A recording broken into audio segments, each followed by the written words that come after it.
Maya Carter worked in a riverfront hotel casino on the edge of New Orleans, in a district where neon lights bled into the sky until dawn, and the soundscape never fully slept. Brass bands in the old quarter, bass from backstreet bars, the distant hum of the interstate, and the slow, thick whisper of the Mississippi all blended into a constant background noise. Officially, the complex was a respectable place with conference halls, Riverview suites, and glossy brochures that promised safety and comfort. Unofficially, everyone who mattered knew that the building and much of the surrounding block belonged to Raphael Delacroix, a man whose influence flowed through the city the way the river did, hidden and relentless. Maya existed inside that world as if she were part of the wallpaper. She arrived before the sun, when the carpet still smelled faintly of last night's perfume and spilled liquor, and the slot machines blinked sleepily in half-empty halls. Her mornings began with linen carts and lists clipped to a board. She changed sheets that held traces of expensive cologne, sweat, and secrets.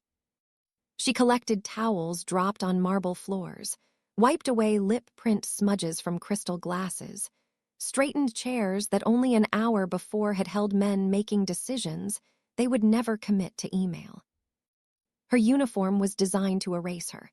Black trousers, plain, unremarkable, a gray top without a single decorative element, a badge with her name printed in small letters that blurred at a distance. Her hair was always tied back, nails cut short, shoes soft-soled to avoid unnecessary sound. She moved along corridors like a shadow between the brighter, louder shapes of guests and staff who mattered. The path that had led her into this building was not the kind that appeared in dramatic headlines. It was a slow sequence of small, grinding choices. Years earlier, when a hurricane had crawled over the Gulf and broken itself over the coastline, the Carter family house in a quiet suburb had filled with water up to the kitchen counters. The flood receded, but it left behind warped floorboards, a ruined roof, and a father who coughed for months from mold in his lungs as he tried to repair everything alone. Hospital visits, inhalers, medication, and an insurance company that always seemed to find reasons to delay payment turned their lives into a spreadsheet of debt. Maya learned to read the language of bills before she finished college applications. She watched her parents argue in low voices about interest rates and deadlines. When her father's health failed for the last time and he simply did not wake up one morning, the paperwork did not stop. It multiplied. Notices arrived in envelopes with red print. The loan for the half-fixed house remained. So did the medical debt. By then, her younger sister Tessa was old enough to understand that their lives had tilted. Maya took on whatever she could find: part-time cleaning jobs, overnight shifts, weekend work. The casino job had seemed like an opportunity at first. The pay for nights was higher than for days. The commute was manageable. Staff meals meant fewer groceries to buy. All she had to do was move quietly and never ask the wrong questions. Over time, she developed a careful map of the building in her mind. She knew which elevators the guests used and which remained reserved for high-roller clients who arrived through side entrances, escorted by security. She knew the service corridors that cut behind the main casino floor, where the sound of machines and music dropped to a muffled roar. She knew the spots where cameras overlapped and where they did not because she intended to do anything wrong, but because it seemed wise in a place like this to be aware of what was seen and what was not. Most importantly, she learned the patterns of the man whose name everyone whispered. Raphael appeared rarely but decisively. He preferred the upper poker room with its darker wood and quieter tables. He crossed the main lobby only when necessary, surrounded by men who carried radios and watched everything with measured eyes. When he entered a space, conversations shifted half a degree even if his name was never mentioned. People straightened, adjusted their posture, lowered their laughter. To Maya, he was a presence she navigated around like a storm on a weather radar. She had seen him close enough to recognize the set of his shoulders, the deliberate pace of his walk, the way his gaze scanned a room as if cataloging exits and threats. She knew which hours he tended to move between floors and adjusted her routes accordingly. stepping into service closets, or slipping down back stairwells to avoid crossing directly into his path. Her survival strategy in this building rested on 3 rules. First, never be in the way. She timed her cleaning so that she arrived just after guests left and before security teams passed through, leaving no reason for anyone to complain. Second, never listen too closely. She trained herself to treat voices in open doors as meaningless background noise, even when fragments of conversation rose above the clink of glassware and the hum of air conditioning. Third, never become memorable. She avoided gossip in the break room, declined invitations to after-work drinks, kept her life outside the casino as separate as possible. At home, in the small apartment she shared with Tessa, the air felt different. The neighborhood was noisy in another way. Televisions through thin walls, children running on stairwells, arguments between couples who never quite learned to lower their voices. The couch was secondhand, the kitchen table a mismatched rescue from a thrift store. Yet the cramped space carried traces of the life they had fought to preserve. Photographs rescued from the flooded house, a chipped mug that had belonged to their mother, a half-dead plant Tessa refused to throw out. Every month they balanced their finances with the care of tightrope walkers. Maya spread bills on the table, marked dates, calculated how many extra hours she needed to volunteer for to cover an unexpected expense. She lived on cheap coffee and simple food, telling herself that the exhaustion in her bones was temporary, that one day the numbers in the red column would finally shrink. Inside the casino, time behaved strangely. Nights bled into mornings under artificial light. Seasons changed outside, but on the gaming floor the temperature remained constant, and the carpet pattern never shifted. Maya judged the passage of hours not by clocks, but by the rhythm of the work, the early rush of checkouts, the lull before noon, the spike of arrivals in late afternoon, the restless crescendo toward midnight. She noticed certain guests returning regularly. The businessman who always requested the same corner room and tipped generously without making eye contact. The middle-aged woman who lost more than she could afford at the slots and tried to hide it under a bright smile. The couples who arrived laughing and left silent. She did not know their names, only their habits and the way their presence altered the mood of the corridor. In all of this, her own presence remained faint. Supervisors marked her shifts on a schedule, passed her in hallways, occasionally nodded in approval at the lack of complaints associated with her rooms. Security saw her on cameras as one more uniform in the background. Guests, if they registered her at all, placed her in the category of staff that existed to keep things clean and functional. She thought of herself as one of the many mechanisms that kept the facade intact. She smoothed wrinkles out of duvet covers so photographs on travel sites would show perfection. She wiped away fingerprints from glass doors so no one would see how many hands pushed through them each night. She picked up casino chips abandoned under beds, returned them to supervisors, and never asked why they had been left behind. The irony was that the very skills that made her invisible also made her notice details others overlooked. She saw which doors were used at odd hours, which unmarked cars waited in the staff parking lot, which faces appeared more often in back corridors than on the main floor. She filed these observations away without intention. They formed a background awareness she rarely examined directly, because to do so felt like stepping too close to a fire she could not control. For a long time, this fragile balance held. Maya moved between the bright, noisy world of the casino and the cramped, overfull reality of her apartment with the numb discipline of someone who could not afford to fall apart. Her days were measured in shifts, her nights in hours of sleep between them, her weeks in the distance to the next round of bills. She believed, or at least tried to believe, that if she kept her head down, stayed neutral, and never drew attention, the storm systems swirling around men like Raphael Delacroix would pass over her without noticing. But the city had its own logic. New Orleans did not forgive illusions of safety, especially in neighborhoods where official maps of ownership and underground lines of power overlapped. Zones that looked quiet in the morning could belong to 3 different interests by midnight. Streets that seemed harmless one year might become contested the next. Maya lived in the narrow space between these realities, balanced on the assumption that a small life could stay untouched by larger games. She walked the same routes, pushed the same carts, nodded to the same security guards, convinced that routine itself was a kind of protection. And then, on an ordinary evening that began like any other, that illusion started to crack. Autumn in New Orleans brought a damp, clinging chill that sat on the skin like an extra layer, neither sharp nor clean, only heavy. The heat of summer had retreated, but the air still held moisture from the river and low clouds, seeping into joints and bones.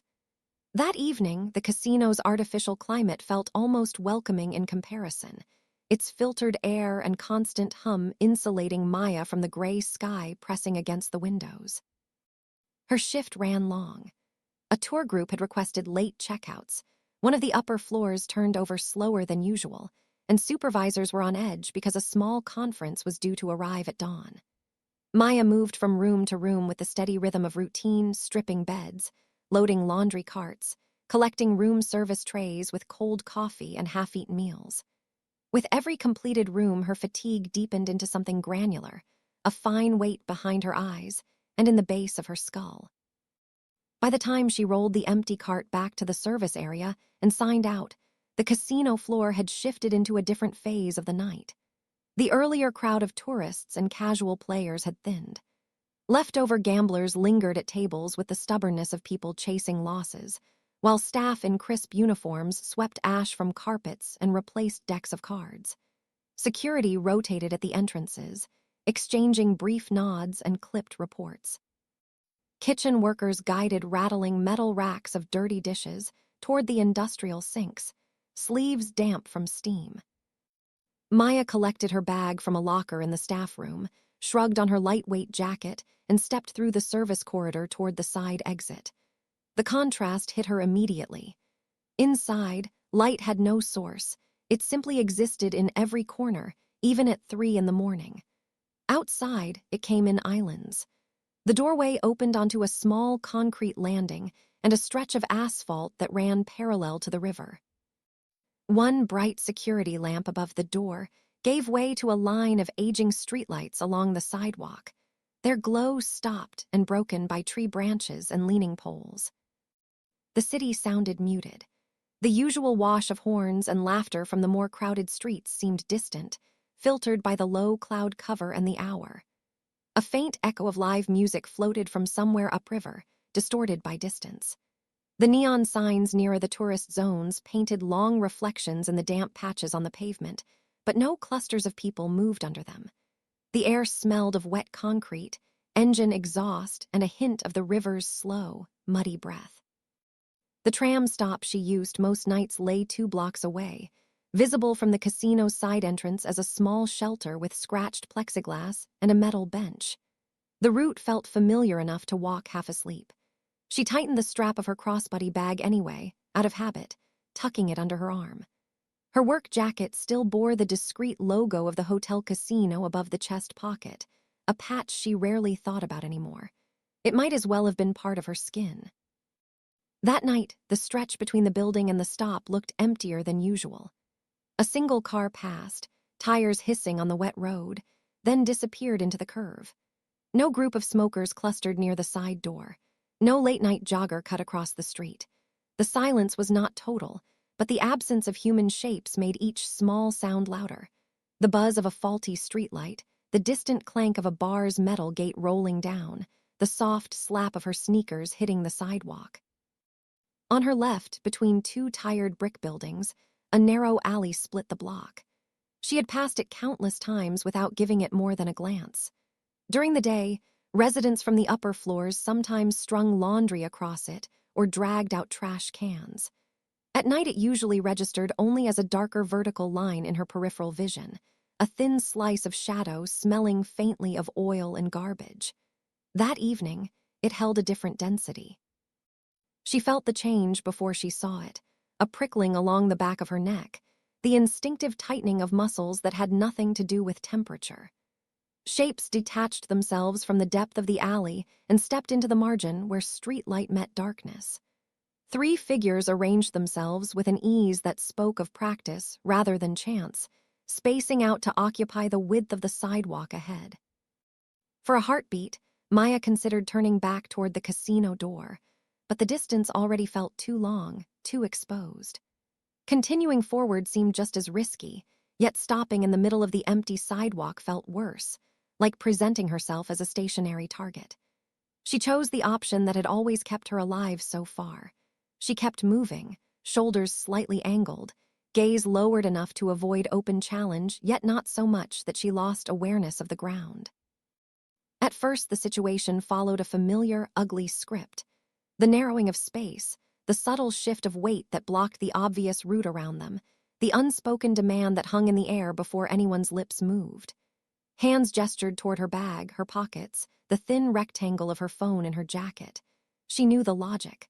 Objects could be replaced with enough overtime. Bones would take longer. This kind of transaction, as brutal as it felt, usually had an end point if no one panicked. Her fingers obeyed the old training she had given herself from articles and advice overheard from other staff. No sudden movements. No defiance that could be mistaken for challenge. Bag strap over her head, placed forward. Phone held out, screen faintly lighting pale knuckles. Wallet detached from the main compartment and surrendered. Her heart pounded in her throat, but her breathing stayed contained, shallow and careful. The moment that changed everything was almost casual. One of the men, glancing at the jacket she wore, squinted at the stitched emblem near her shoulder and let recognition pass across his face like a small, mean light. In that small space of time, the dynamic shifted. The hostility in the air coalesced into something with direction, sharpened not at random, but toward an idea larger than her. Words were said, names and phrases tied to other men, other corners of the city. She caught the weight if not each syllable, territory, lines, belonging. The logo on her chest stopped being fabric and became association. She was no longer a tired woman leaving work. She became a boundary marker for an empire she did not own, wearing its symbol on her body as if she had volunteered to be its flag. After that, they no longer behaved like thieves seeking quick profit. Their movements aligned with instruction. The blows that followed were not wild. They were measured. Fists and boots found places on her body that would bruise and swell, that would leave her gasping when she tried to breathe properly, that would flash pain every time she lifted something at work. They avoided obvious killing blows to the head, avoided the kind of damage that would draw immediate police presence to the casino's door. It was control disguised as chaos. The first impact sent her backward, vision momentarily blanked by a white flare. Her shoulder collided with the rough surface of a wall, brick scraping through thin fabric. Somewhere in the haze, she registered the rasp of her own breath, the scrape of shoes against pavement, the vibration of a low curse thrown into the air. Her body curled in on itself instinctively, arms trying to shield ribs and stomach, but they were not interested in giving her spaces to protect.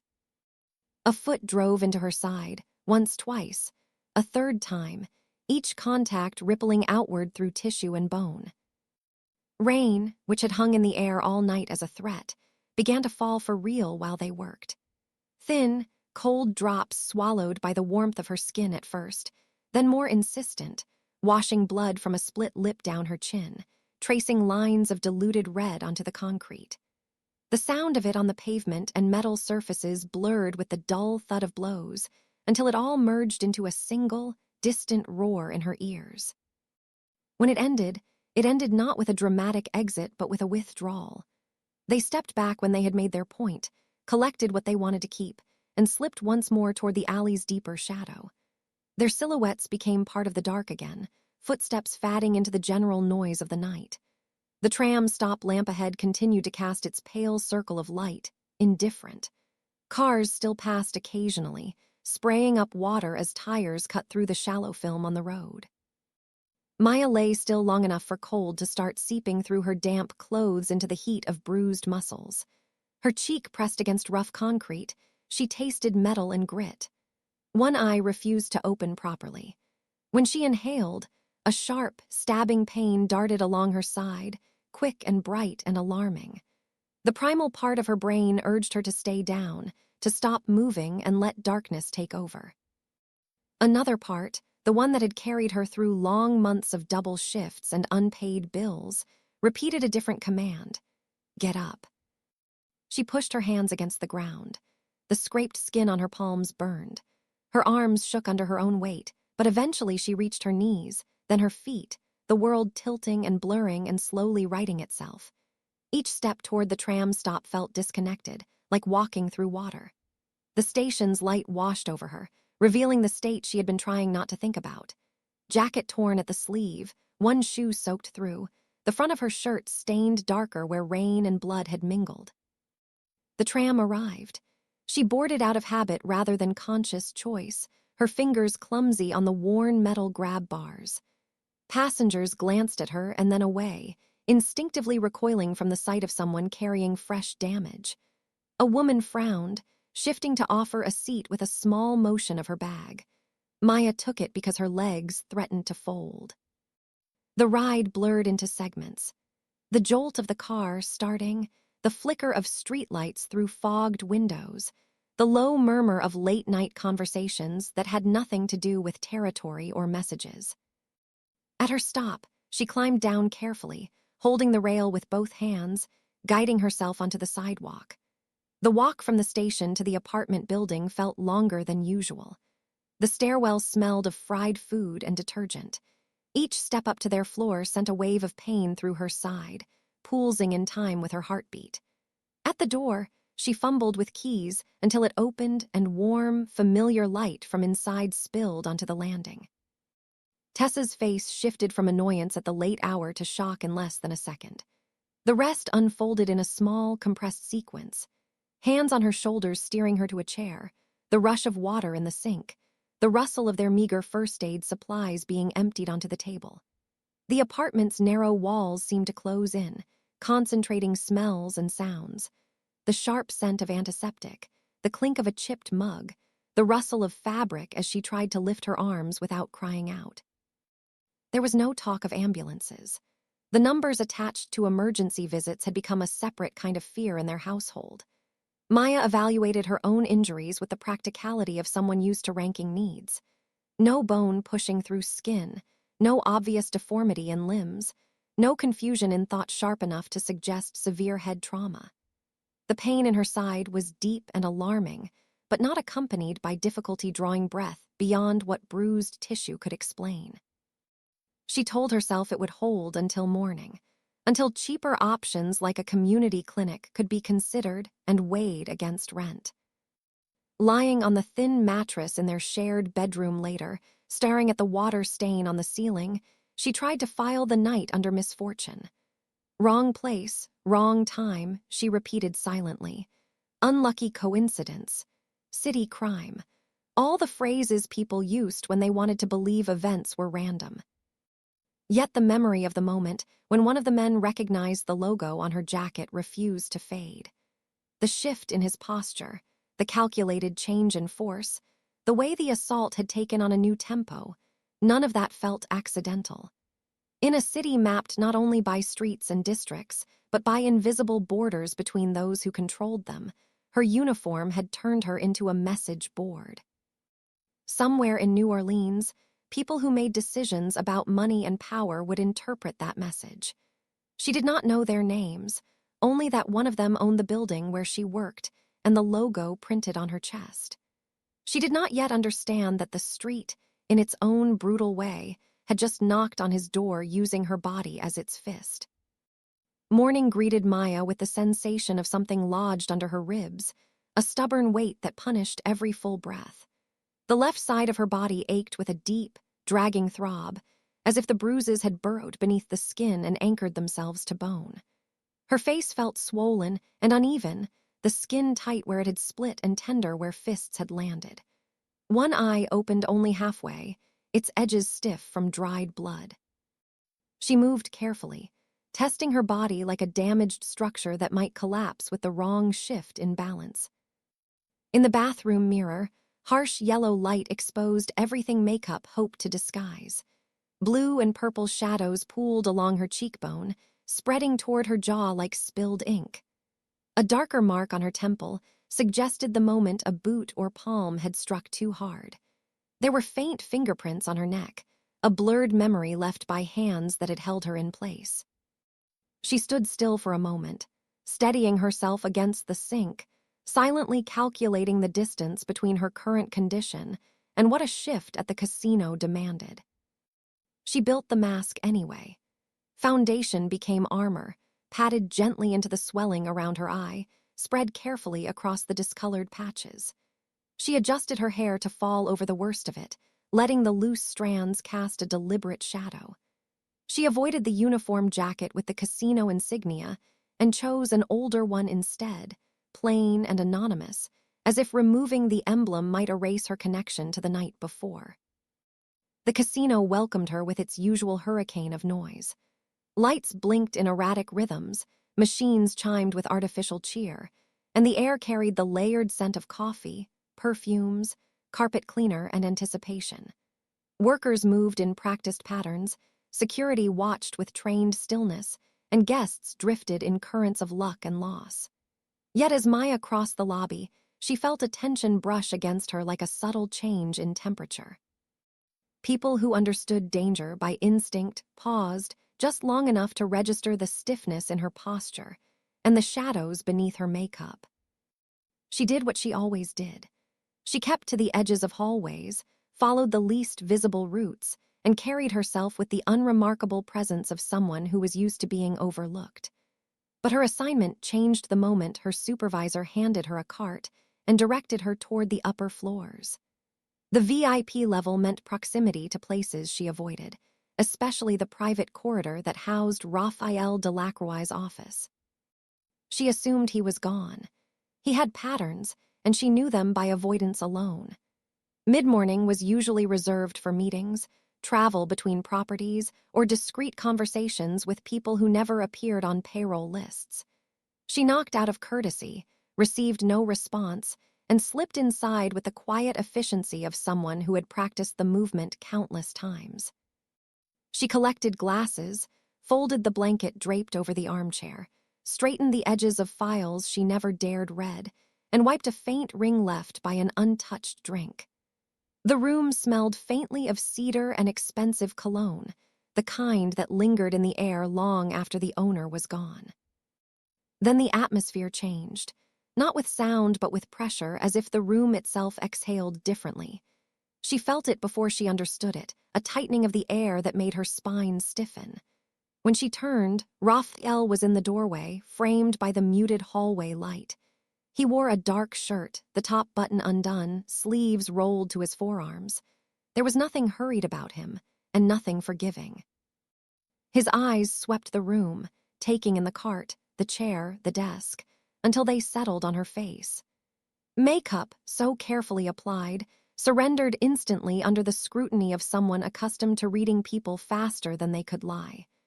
The faint lift of her left shoulder, the guarded movements, the shallow breaths, the way she avoided meeting his gaze told him everything. He was a man who despised debts, not monetary ones alone, but the kind created by disrespect, testing, or challenges to his authority. An attack on someone wearing his uniform, walking home from his property in a neighborhood where his influence was known, was not just violence. It was a message, a line being crossed. The next sequence of events unfolded with the precision of a system he had spent years perfecting. Before Maya had even processed what was happening, one of his trusted men arrived, retrieved footage from exterior cameras, traced her steps through the streets surrounding the casino, and began assembling a timeline. Maya was guided into a chair despite her protests, and questions were asked in short, clean strokes. Time, location, number of attackers, recognizable details. When she finally mentioned the phrases whispered by the men about territory and Delacroix not owning every block, something in Raphael's posture cooled further, as if a blade had found its target. By evening, the security office walls were papered with printed stills, grainy images enhanced as much as technology allowed. Names were attached to faces, affiliations pieced together through network threads that Maya herself had never known existed. The men belonged to a group attempting to expand into the outskirts, using small bars and hidden gambling rooms as entry points. She was not chosen at random. She had been an accessible symbol. Raphael responded, as he always did when someone attempted to test the boundaries he considered his. The thoroughness was unwavering.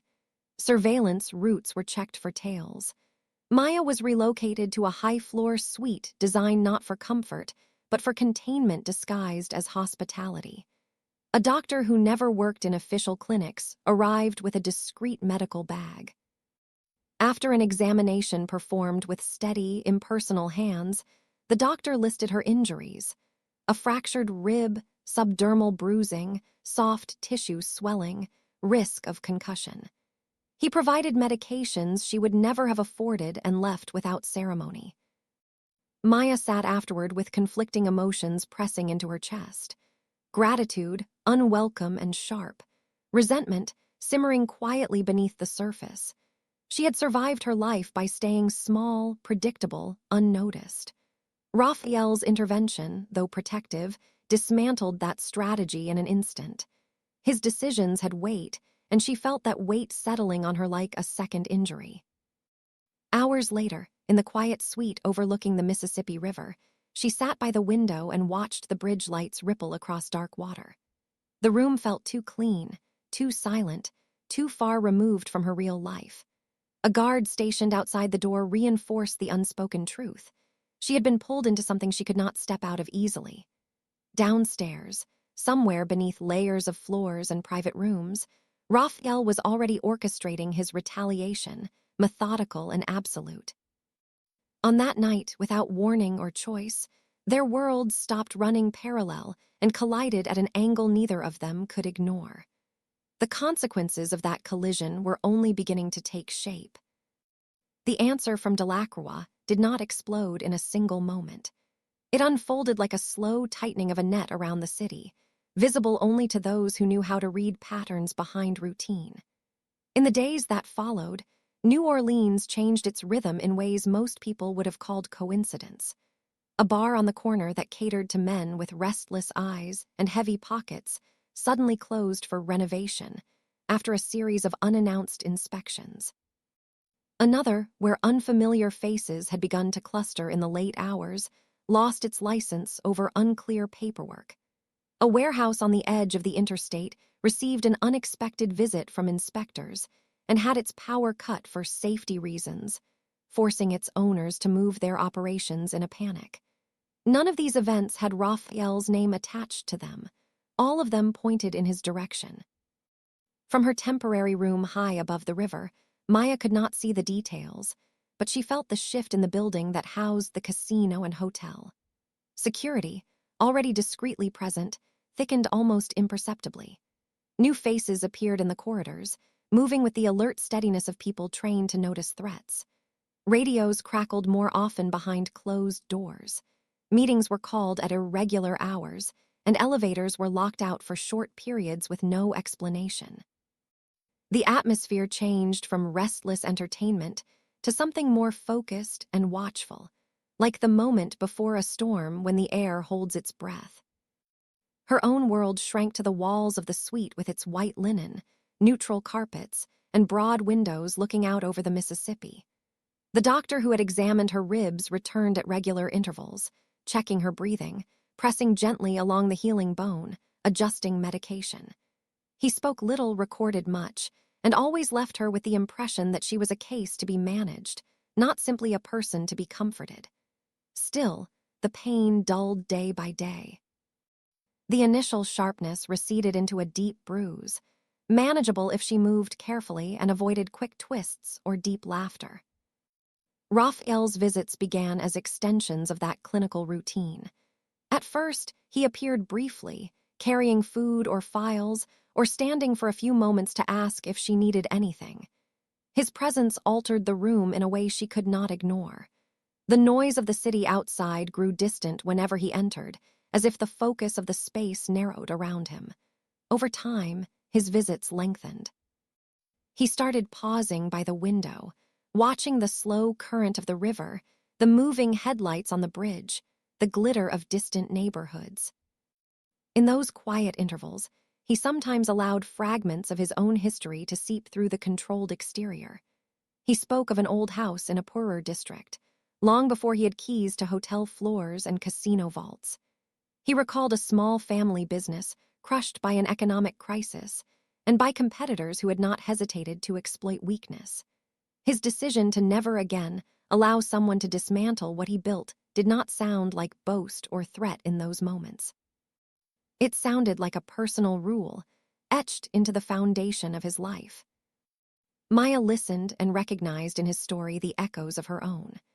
There was the flood that destroyed the house where she grew up, the months of damp walls and ruined furniture, the endless calls with insurance adjusters who always needed one more document and never moved the claim forward. There was her father's failing health after the storm, his attempt to rebuild a craft business in a market that had shifted under his feet, the mounting debts, and then his absence. There was the weight of hospital bills and repair loans that fell on her and Tessa without ceremony, a burden as intangible as it was inescapable. She understood the stubborn refusal to let go of control once one finally gained it, even if his methods existed in a world very different from hers. For a short time, it seemed as if the conflict outside might remain external, a contained struggle between groups who played their games on streets and in back rooms. That illusion broke when the war stepped directly across the threshold of her old life. It happened on an evening when she was starting to believe in the safety of routine within the hotel. Her phone vibrated with a call from Tessa, and the sound of her sister's breath came through jagged and unsteady. Someone had poured gasoline across their apartment door and lit it. The fire had not had time to devour the building. A neighbor had smelled the smoke and beaten out the flames with a wet blanket while another shouted for help. The door had blackened, the frame had cracked, and a melted plastic container lay discarded in the hallway like a discarded warning sign. The message was obvious even without words. The violence no longer circled only around a woman returning from work in a jacket with the wrong emblem. It had reached for the people closest to her, probing for vulnerabilities beyond Raphael's immediate territory. The apartment that had been their fragile refuge, cramped but theirs, was no longer a safe distance from anything. When news of the attempted arson reached Raphael, he treated it not as an isolated incident, but as an escalation. The perimeter of the conflict widened in his mind, and he adjusted accordingly. Tessa was brought into the same complex under the guise of concern and practicality. She received her own room, a smaller suite down the hall from Maya's, with crisp sheets, a bathroom larger than their old kitchen, and a window with a carefully curated view that looked nothing like the street she knew. Their apartment in the older building was left behind, its charred door a physical mark of the unseen lines they had crossed. Maya's sense of guilt expanded in tandem with her awareness of the threat. She watched her sister move awkwardly through the polished hallways, trying to pretend that the novelty of room service and soft towels outweighed the loss of independence. Tessa ran her fingers along the edge of the desk, pretended to be interested in the minibar, commented on the comfort of the mattress, but her eyes kept betraying a longing for familiar chipped mugs and their old, noisy refrigerator. Every reassurance that it was not your fault slid off Maya and settled as another layer of weight on her chest. Raphael noticed that weight. He saw the way Maya's shoulders remained slightly hunched even when her ribs hurt less, the way her gaze turned inward whenever Tessa's name came up, the way she flinched when someone in the corridor raised their voice too abruptly. As someone who believed that control was the only true defense, he responded by trying to pull her closer into spaces where his influence was strongest. Distance, in his experience, only created vulnerabilities he could not reach in time. His offer came not as a demand, but as a structured solution. Instead of returning to cleaning rooms and erasing traces of other people's nights, he proposed she join the administrative side of the operation. The tasks appeared simple on the surface: managing schedules, coordinating meeting times, organizing lists of names and numbers, sorting messages into categories that required his immediate attention and those that could wait. Underneath lay a far more important function, keeping her within the controlled environment of his floor, where doors had extra locks, surveillance covered every corner, and the people moving through the space answered directly to him.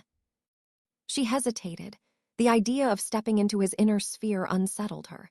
As a cleaner, she had been invisible and distant, even when she passed outside his office door. As an assistant, she would be drawn into the heart of the machine, where every small action connected to decisions with consequences she did not fully understand. Yet the practical realities were relentless. Her debts did not diminish on their own. Tessa needed stability. Their old life had been burned at the edges.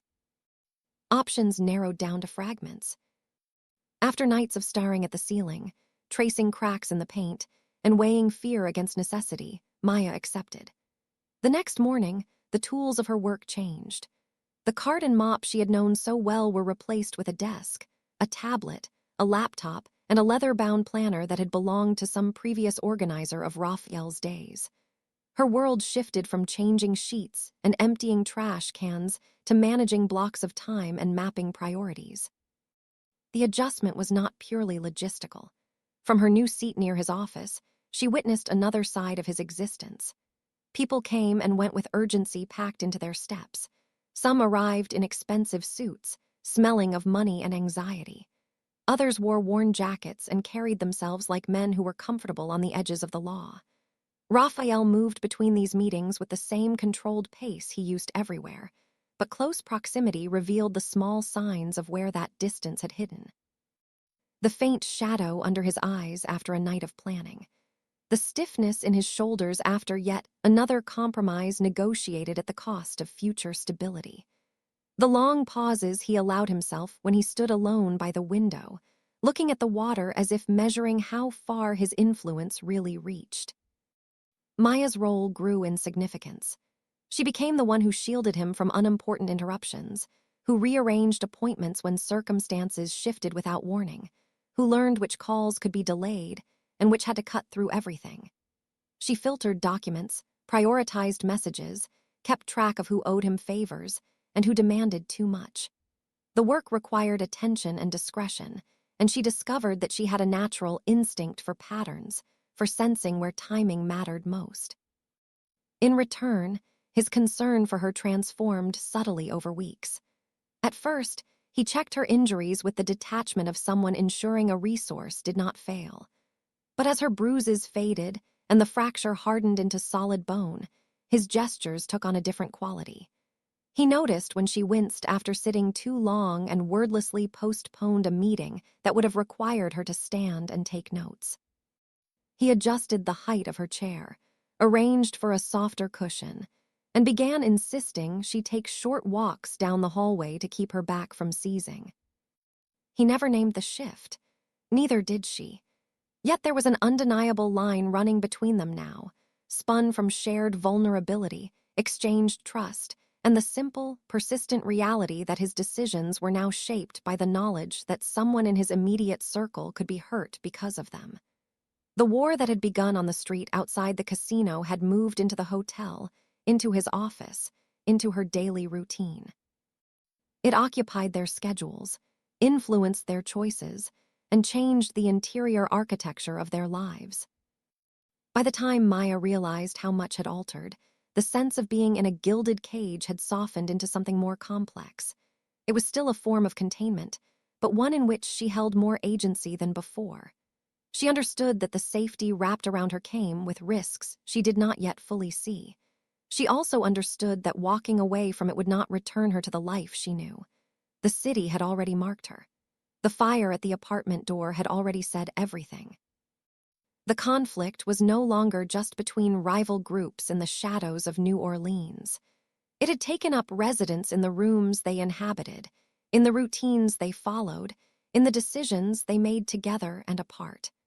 The war had entered the house, and neither of them could pretend it belonged only to the streets anymore. Carnival season had always reshaped New Orleans into something louder, brighter, and more ungovernable than usual. But that year, the air felt charged with a deeper kind of voltage. The city shifted into its annual trance of drums, brass, crowds, bright masks, and intoxicated wanderers pouring through streets too narrow to contain them. For most people, it was a celebration. For those who moved power through shadows and backrooms, it was the perfect camouflage. Raphael approached Carnival the way a commander approached an unpredictable battlefield. The casino transformed accordingly. Security doubled at entrances, metal detectors recalibrated, surveillance feeds rerouted and expanded. Meetings behind locked doors became longer and quieter. Schedules were revised by the hour. Everyone knew that the rival group would strike at some point during the chaos. The question was when. On the day of the main parade, Maya found herself in Raphael's office surrounded by schedules, incoming reports, lists of names, and a stream of notifications. Outside, the city roared with celebration. Music vibrated up through concrete. Confetti drifted past windows like slow-moving snow. People in glittering masks brushed against one another in the lobby, carrying a kind of wild, careless joy that felt foreign to the controlled world she worked in.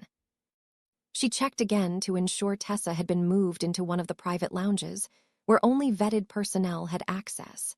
Tessa's nervous texts earlier in the morning had eased only slightly when Maya reassured her that Carnival made the city feel dangerous even on the calmest year. Now, with Raphael's inner circle holding a protective perimeter, that room was safer than any apartment they had ever lived in. Maya tried to trust that. But toward evening, the signals began to shift. First, the security team lost contact with a post near the staff entrance. Radio silence spread like a bruise across the building's internal channels. Minutes later, 2 cameras in a secondary hallway flickered and died, their screens cutting to static. A series of alarms triggered in scattered corners of the complex, none large enough to demand immediate lockdown, but together creating noise, confusion, and the illusion of scattered emergencies. It was exactly the type of distraction someone calculated, someone who knew how Raphael protected his territory. While security redistributed their forces to patch the holes, a small group managed to slip through the service corridors. The breach was quiet, deliberate, and aimed not at the casino floor but deeper, toward the place where employees stored their belongings, where staff checked in and out of shifts. They didn't go for guests. They didn't go for money. They went for leverage. Within minutes, they secured several employees in a locked room in the technical wing. Among them was Tessa. They did not drag her to the main hall. They didn't demand spectacle. They barricaded themselves in a dead-end section of the complex, set up a makeshift perimeter of overturned carts and equipment, and sent one message.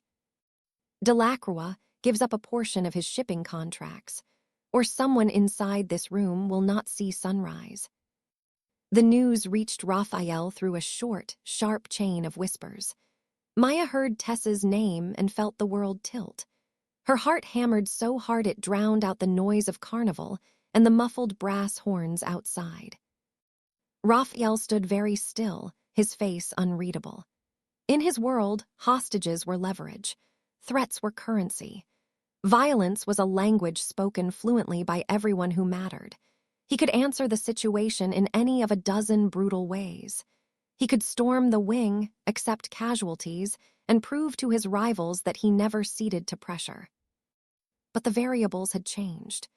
The equation now had a name and a face that mattered to him in a way he hadn't acknowledged until the moment he heard the threat. Maya refused to stand back. She had spent years walking those narrow hallways, pushing cleaning carts through areas others barely knew existed, noticing every peeling edge of paint and uneven seam in the walls. While others discussed tactics, she traced maps from memory. She knew where insulation was thinnest, where vents carried sound between rooms, where a storage closet backed against a maintenance shaft, and where emergency lights flickered unpredictably. She outlined a route, an indirect, claustrophobic path that could bring a strike team within meters of the barricaded room without tripping the intruder's line of sight. Her suggestion was risky, and she knew it. If the intruders heard footsteps, if they sensed movement behind walls, the hostages would pay the price. The chance of failure was real, but the chance of success was greater than any frontal assault. When she insisted on going with the two men assigned to move through the narrow maintenance passages, Raphael hesitated. His jaw tightened, not in anger, but in calculation. Her knowledge of the corridors could save time, seconds that might mean survival, but it placed her directly in harm's reach. In the end, he allowed it, not because he trusted the situation, but because he trusted her. The moment they entered the technical wing, the atmosphere changed. Carnival noise faded, replaced by the hum of equipment, the drip of unseen pipes, the faint tremors of footsteps in distant hallways. Maya walked with one hand on the wall, guiding the team through dim stairwells and around blind corners. Her ribs still ached from the earlier injury, but fear drowned out the pain. She listened for the muted echo of voices from the barricaded room, the low rumble of agitation, the sharp rhythm of nervous packing. She signaled the security team to stop when she recognized the acoustics of a hallway she had once scrubbed during a late shift. Here, the wall was thin enough to hear words, and through the plaster came the sound of someone kicking a chair and a muttered countdown laced with threat. Time was slipping. Raphael coordinated the operation from the hub near his office. His voice came across the radio steady but tense. He issued commands with surgical precision, adjusting the timing, waiting for the flicker of opportunity that would tilt the situation in his favor. Outside, the city partied. Inside, every second tightened the razor-thin line between survival and loss. The breach happened quickly. The lights in the service wing went dark all at once, plunging the corridor into near blackness. Thick emergency glow strips flickered to life. Security moved low, fast, and silent. The fight, when it erupted, was violent and close. Maya pressed herself to a cold metal shelf as shadows collided only feet away. Blunt impacts echoed along the hallway. Bodies hit walls. Someone cursed. Someone else gasped in pain. The smell of sweat, metal, and fear thickened the air. It ended with a crash that echoed through the wing. Security subdued the intruders. A door was forced open. Hostages stumbled out in shock. Tessa ran directly into Maya's arms, shaking so hard her teeth chattered. She was uninjured but overwhelmed, terror still clinging to her like static. Maya held her tightly and felt her own knees weaken with relief. By the time they moved everyone to safety, carnival noise resumed full force, as if the world outside had never paused. The intruders who survived melted into the crowds beyond the casino's borders. For the outside world, the ordeal would be only a footnote, an unnoticed ripple in a night filled with music and chaos. But for Raphael, it was confirmation. His defenses had held, but not perfectly. His territory had been breached by someone willing to use hostages to carve a slice of his empire. His response had worked, but not cleanly. For Maya, the night became something else entirely. It marked the irreversible crossing of a line. She was no longer someone who cleaned around the edges of Raphael's world. She had stood inside its pulse, made choices that shaped outcomes, felt danger weave itself into her breathing. Hours later, when the building quieted and the party outside ebbed into scattered melodies, she found him on the roof above the casino. He stood with his back to her, looking at the city spread beneath them, its lights, its noise, its hunger, its endless contradictions. She approached slowly. Her body still trembled from adrenaline. Her mind replayed the image of Tessa running free. When he finally turned to face her, something unspoken settled between them. It was not gentle. It was not poetic. It was raw, forged from fear, survival, and the undeniable truth that their fates had collided in a way neither of them could now walk away from. It was the moment their connection solidified, not in words, not in promises, but in recognition. A choice had been made. Weeks folded into months, and the city shifted with the passing of seasons. Carnival bled into a heavy, humid summer, where the Mississippi swelled with heat and storms rolled in without warning, shaking loose the rust from old balconies and sending the scent of wet earth across the riverfront. To the outside world, New Orleans carried on as always. Musicians on corners, tourists wandering the French Quarter, neon lights flickering over cracked pavements. But within Raphael's territory, beneath the surface of commerce and celebration, the landscape had changed. The war had not ended in a single night. It had simply hardened everyone who survived it. Raphael began to reshape his operations with a quieter, colder precision. He stepped back from expansionist ventures that demanded constant bloodshed over blocks and bars. Instead, he reinforced what he already controlled, strengthening alliances, reassigning positions, replacing reckless men with disciplined ones. He cut loose those who courted danger for the thrill of it, reducing vulnerabilities that had almost cost him more than money. His decisions were no longer just strategic. They were personal now, shaped by the memory of a hallway, a hostage list, and a single name spoken over the radio with a tremor he could not forget. He carried that moment like a bruise beneath the ribs, a pressure that never dissolved, even on calm days. Maya's days transformed as well. By now she had become an integral part of Raphael's inner rhythm. Her mornings began with reviewing schedules, screening calls, sorting contracts, and intercepting trouble before it touched his desk. She learned to recognize the tone in someone's voice that signaled hidden motives, the wording in an email that disguised a threat, the lull in activity that preceded a coordinated strike. Her own debts, those that had chained her family for years, were gone. Her salary, combined with Raphael's bonuses, erased them one by one until the number she never thought she would see, 0, finally appeared. Sometimes she stared at it longer than necessary, feeling relief mingle with unease. For the first time in years she was free, but the freedom had roots in a life far more dangerous than the one she had fled. Tessa slowly adapted to the shift. She returned to work in a safer part of the city, protected from direct ties to Raphael's world, but close enough that he could intervene if needed. She teased Maya about her promotion and her new ability to give orders instead of receiving them, but beneath the jokes lay a watchfulness, a worry that her older sister was being pulled into something with sharp edges. The relationship between Maya and Raphael no longer hid behind practical arrangements. The connection that began with concern and proximity matured into something steadier, more deliberate. There were nights when their exhaustion brought them to quiet laughter, afternoons on the balcony where they shared pieces of their pasts, and arguments born from the impossible balance between care and control. He still tried to shield her from everything. He suggested stricter protection protocols, additional guards, a move to his private estate on the outskirts of the city where he claimed she would be safer. She resisted, firmly and consistently, reminding him that she refused to become an ornament hidden behind gates.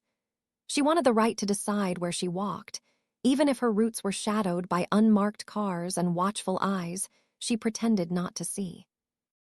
Every disagreement carried the ghost of that first night, the street where it had begun, the darkness that had swallowed her, the moments when she lay on wet pavement believing she would not rise again. It was a wound they shared now. For her, it marked the point her life had split into before and after. For him, it became a scar that warned what happened when he failed to foresee a threat. Sometimes, late in the evening, they found themselves together on the terrace of the top floor, where the river curved like a band of steel and the levees stood like silent sentinels.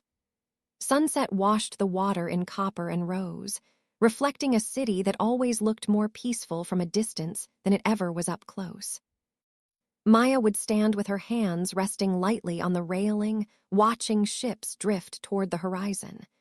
She thought of homes rebuilt after storms, of people who learned to salvage what remained and build life again, even when the ground still felt unsteady. The city had lost much, but it continued forward because it had no other choice. Raphael would stand behind her or beside her, carrying the quiet weight of decisions that shaped districts and determined who would survive a dispute. He saw in her presence the same anchored clarity he had once sought in power. Her resilience, forged from floods, debts, and a lifetime of going unnoticed, had become a kind of compass. He respected it more than he ever said. He never promised her safety. He knew better than to offer a lie. She never asked for guarantees. She knew the truth as intimately as he did. The world they occupied existed on a tight edge, between law and improvised justice, between celebration and bloodshed, between loyalty and opportunity. And yet, within that unstable territory, they carved out a space that belonged to neither of their old lives. The wound of that night remained, a hidden scar beneath everything they built. But around it grew something fragile and stubborn, trust shaped through crisis, affection tempered by realism, and a commitment that did not need vows or definitions. To outsiders, it looked like a strategic alliance, another arrangement in the shadowed hierarchy of Raphael's empire. To them, it was a deliberate choice. To move forward together, not because the future was safe, but because they had both survived the same threshold and did not wish to face another one alone. They stood side by side, listening to distant music drifting from the quarter, breathing in the mix of river air, fried food, and the city's restless heartbeat. And in that blend of danger, memory, and resilience, they found something that felt like a new shore, not untouched, not gentle, but theirs. Story written and directed for Dark Hearts Collection. Thank you for being part of this silence between storms. More stories soon.